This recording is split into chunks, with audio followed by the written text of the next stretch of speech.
In this video, I'm gonna teach you a very quick tutorial on how to remove picture from search bar here in your Windows 11. So without any further ado, let's begin. First of all, proceed here at the start, make a right click, scroll up and click on settings.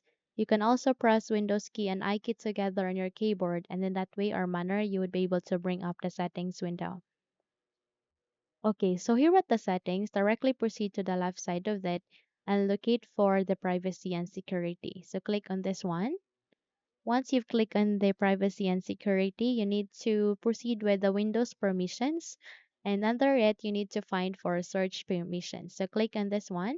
The moment you click on the search permissions, the moment you have top in the settings, you need to scroll down.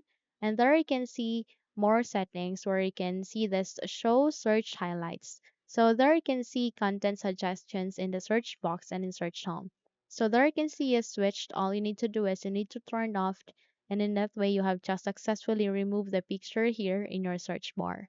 Okay, so that is the simplest way on how to remove the picture here at the search bar. If you think this video had helped you a lot, then don't forget to subscribe, hit the like button, as well as the bell icon to be updated for more tutorials like this.